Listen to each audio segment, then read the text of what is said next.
जी हाँ, हम है ना समृद्धि टाउनशिप, शहर की खूबसूरत लोकेशन पर स्थित बाईपास से 1 किलोमीटर और बस स्टैंड व रेलवे स्टेशन से चंद मिनटों की दूरी पर समृद्धि टाउनशिप, पूर्णतः वेद विकसित, सुरक्षित और सर्व सुविधा युक्त कॉलोनी।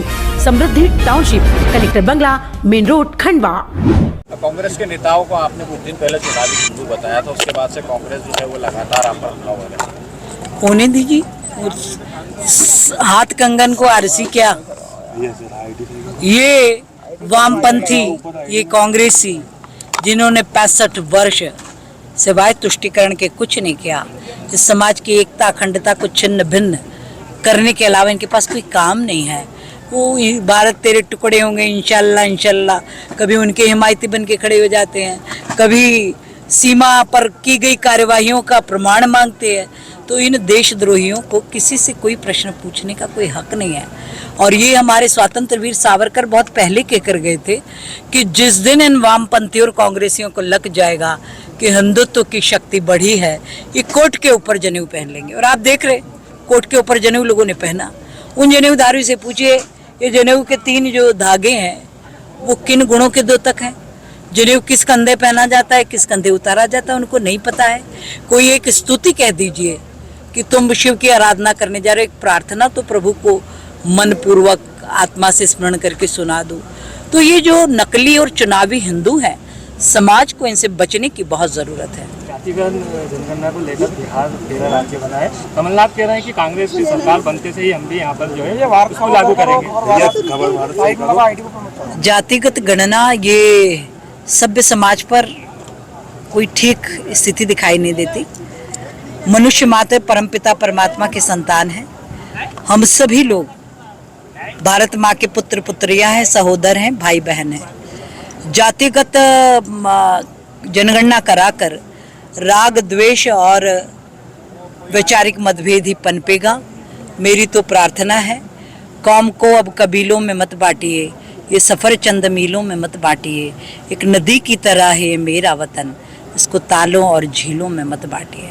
दीदी, खंडवा शहर में रोड खराब है, दीदी इसके बारे में कोई योजना? माइका लाल जो है 2018 में खूब गूंजा था। एक बार फिर उमा भारती जी ने कहा है कि कोई भी माइका लाल आरक्षण खत्म नहीं कर सकता। तो ठीक तो कह दिया, संविधान ने सबको व्यवस्था दी है।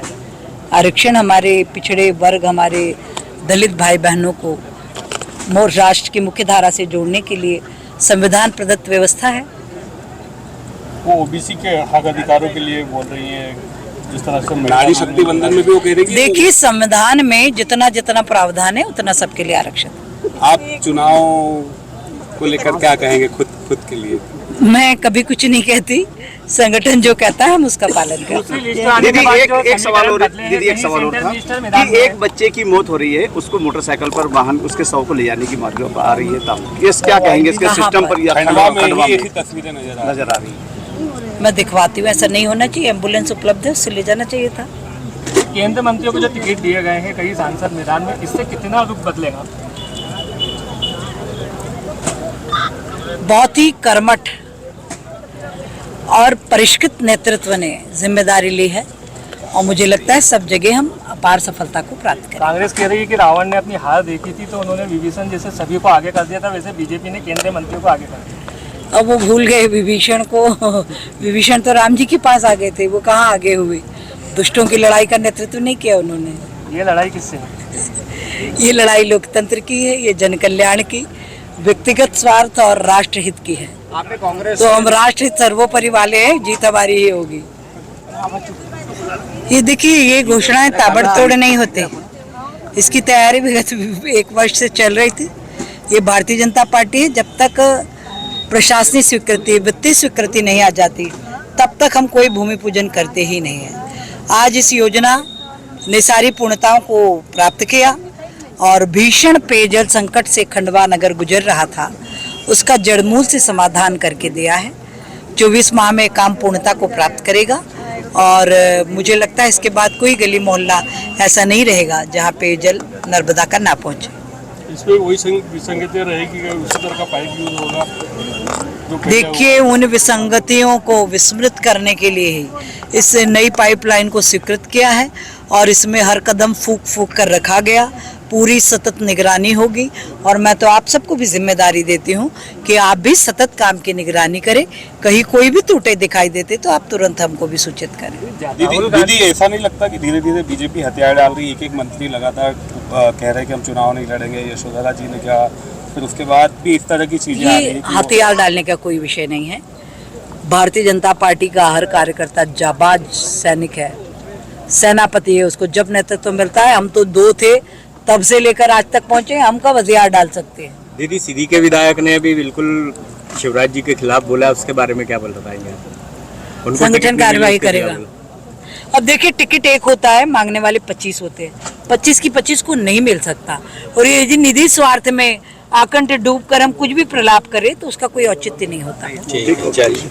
दीदी खंडवा पहली बार ऐसा देखने को मिला, मतलब क्या कहें इसको, कैसे देखें? मतलब पहली बार ऐसा हुआ भारतीय जनता पार्टी में, मेरे संज्ञान में नहीं है। यदि ये हुआ है तो ये गलत हुआ है। संगठन सबसे संपर्क करेगा, सबको ठीक करेगा।